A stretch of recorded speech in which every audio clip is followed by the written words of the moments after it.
Welcome back to another episode of DDO 10-Minute Tips. In this episode, we're going to go over different kinds of adventures. We've only run one type of adventure since we created our character, and that's pretty much the standard type of dungeon. However, there are several other kinds that are available, and you will have to deal with through the course of leveling up.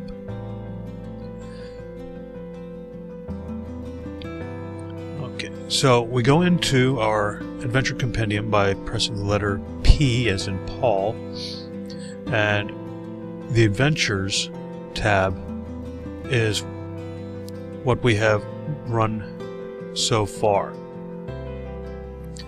We've run Storehouse of Secret, Hayden's Rest, Collaborator, Cannith Crystal. Now I ran each of those all the way to Elite, and if you notice, I am roughly 3/4 of the way to level 3. I'm currently level 2. I leveled up after running some of these on Elite. Now, going from first level to second level happens pretty quick.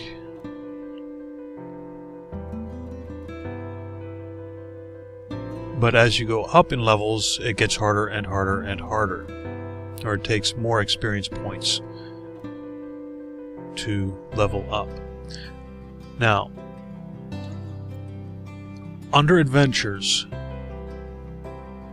as we scroll down through the list here, we'll see some here that are solo, which means it's only you.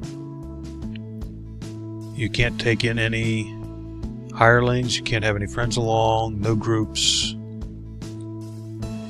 And let's see if we have any further down here. Okay. Then there are adventures that you'll see that have epic, like Under the Big Top, which is level 5. That's part of an adventure pack you have to purchase. But there's also a 20 level epic version, which means that you have to be an epic character to do the level 20 version. Now there's also something called a raid, which some adventures have, and there are special adventures that are nothing but a raid. And that's where you get together up to 12 people and just go in and do a bunch of hacking and slashing. Then there are challenges. I haven't gotten into any challenges. They are pay to play, and I just haven't gotten around to doing any of those yet. Then we have Wilderness. Now, we're on Korthos Island in the village of Korthos. Korthos Island has a wilderness area, and you see there are different basic objectives within. There's a Slayer, Explorer, and Rare Encounters. The Slayer is basically just going out and slaying whatever creature you come across. Explorer means that there are objectives within the wilderness area that you have to find. Basically, it's locations. And then there are rare encounters, where the objective is to find and defeat a specific entity. So, right now, I'm standing here at the gates that lead out into Korthos Island. And here is Ursa Jensward, who is the first contact for us to finally make our escape from Korthos village to Eberron. Now, for her to become available, at least wise in this particular case,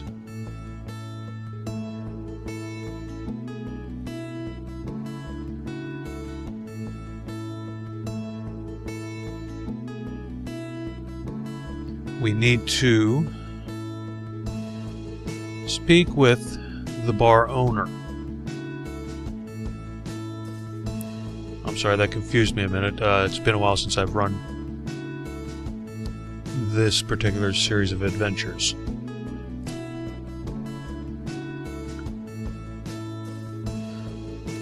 So we have to speak with Sigmund Bowerson, where he tells us the next step is to push into the wilderness.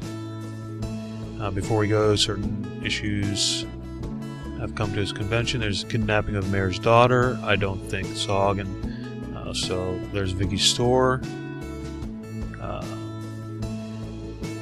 A kidnapped dignitary. And we have to speak with Ursa at the barricade to see if we can help find Lars Hayton. Okay. So, now that we've done that,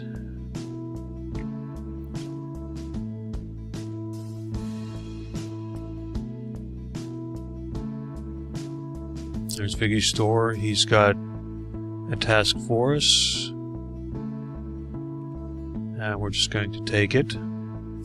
And you can accept more than one adventure at a time. It can save a lot of running back and forth, which happens in some story arcs, such as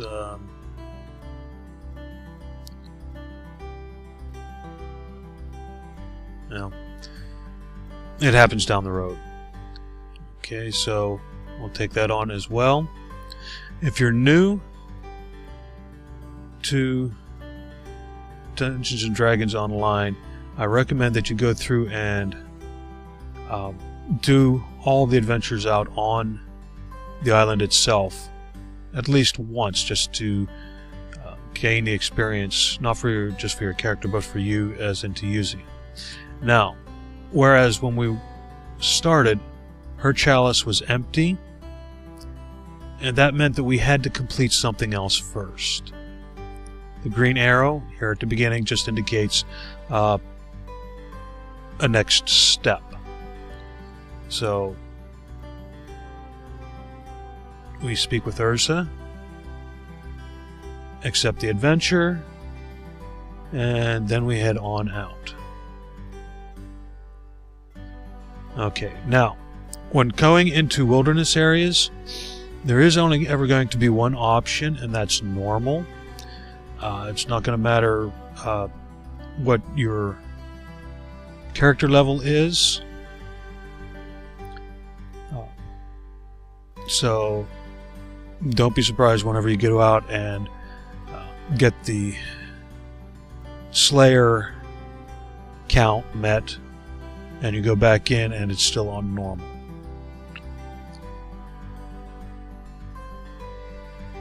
Now, here we are at the beginning, just outside the gate, and you can see we've got 3 quests here: the Slayer, the Explorer, and Rare Encounters. Now, if you remember back near the beginning, I received a Slayer minor or lesser Slayer count boost. So, in order to more quickly meet the Slayer goal, you would use this so that after every so many monsters slain, you actually get a little bit more. So if you were to kill like 10, you may get 11. Okay, and here it says by 50%. So what that means is that if we kill 10, we get credit for 15. Now over here, we see Ingram. He's a Warforged, and he has a task, but we don't have access to it because the chalice is empty. So I'm going to leave off here, and we'll pick up a little further down the line with some other general playing tips for you. So until then, keep your blades sharp and clean, my friends.